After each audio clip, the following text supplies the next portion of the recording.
So if you've been banking with Navy Federal Credit Union for a while now, then you know that this credit union is arguably the best financial institution in America that you can possibly be at. And I say this because this credit union offers you so many products that can significantly make your life better financially in plenty of different ways. And a quick example of that is helping you get a car without putting any money down, alternative ways to help boost your credit score, and even offering you high limit credit cards as well and things and such. So whether you've been with Navy Federal Credit Union for a while now or you're a new member with them, in this video I'm going to be going over 4 things that you do not want to do with them. 2 of the things that I'm going to be talking about in this video are things that you do not want to do that can affect your account or actually get your account terminated. And the other 2 things I'm going to be mentioning are more so rookie mistakes, mostly for new members out there that just started banking with Navy Fed. So make sure to watch this video all the way to the end because again, I will be going over 4 things that you do not want to do with Navy Federal. If you're already subscribed, then welcome back. But if you guys are new to my channel, my name is Ismael Sandiford and you are now watching Just Money, where we talk about financial related topics such as personal and business, credit, real estate, and other financial related topics. So if that's something you're into, then you're probably going to want to consider subscribing. But without further ado, let's get into today's video. Okay, so jumping right into it, the first thing you do not want to do with Navy Federal is share your access number with just anybody. You only want to share your access number to immediate family members or somebody that you currently live with that has the same address as you. If they do not meet these qualifications, then they cannot be allowed into Navy Federal, because the whole point of this credit union is to help people who are serving in the military for our country and their immediate family members as well. And also, not to mention, again, you can get away with somebody who is living at the same address as you. But if someone is asking you for their access number and they do not meet the qualifications, then do not give it to them. Over the past few years, I personally seen Navy Federal crack down on over 100,000 accounts that did not meet these qualifications. And what did Navy Federal do with these accounts that didn't meet the requirements?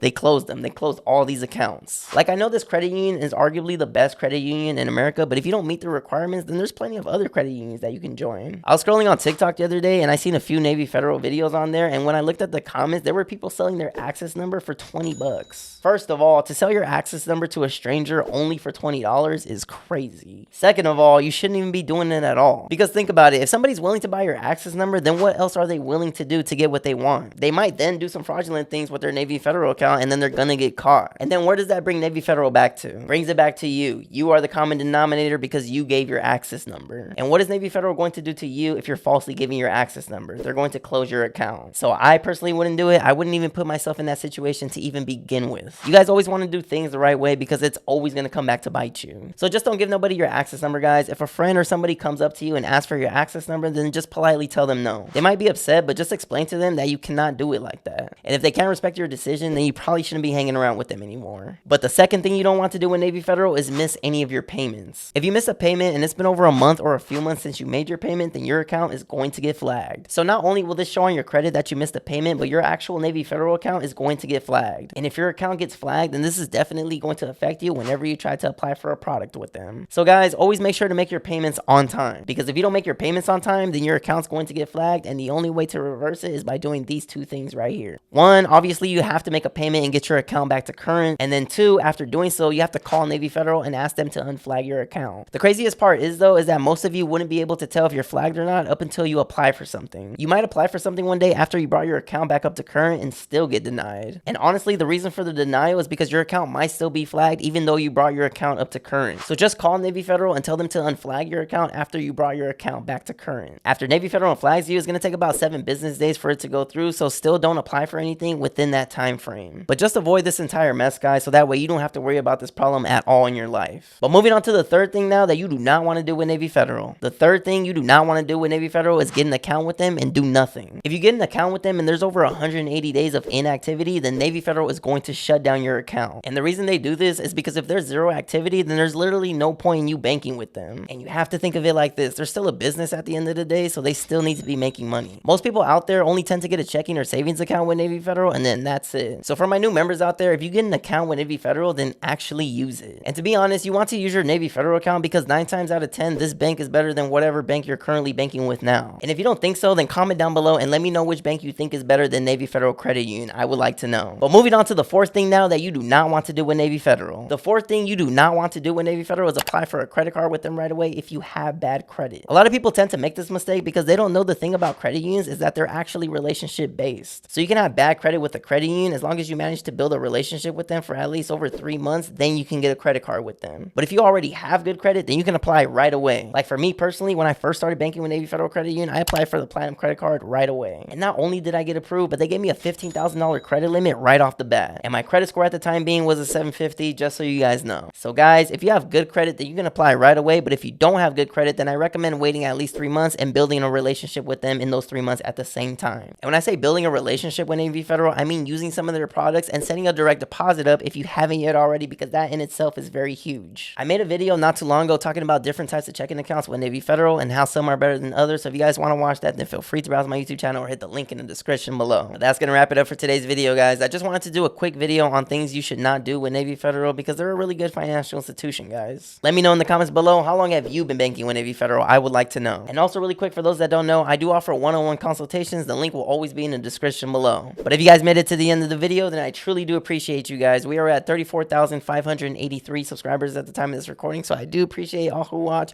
I do post weekly videos for those that don't know, and if you guys haven't yet already, don't forget to hit the like button, subscribe to the channel if you guys haven't yet already, and don't forget to hit the notification bell so that way you guys get notified every time I post a new video. And again, we talk about personal and business credit, real estate, and other financial related topics. So if that's something you're into, then you're probably going to want to consider subscribing. We talk about how to get high limits on your guys' credit cards, talk about how to boost your personal credit, how to obtain business credit. We talk about real estate. We talk about mortgage loan programs. We talk about all that. So this is your one-stop shop. And really quick, for those that don't know, I'm a licensed real estate agent, a realtor, and I'm also a licensed mortgage loan originator as well. So if you guys have any questions in regards to real estate, all my information will always be in the description below. But thank you guys so much for watching, and I will see you in the next video. Thanks for watching.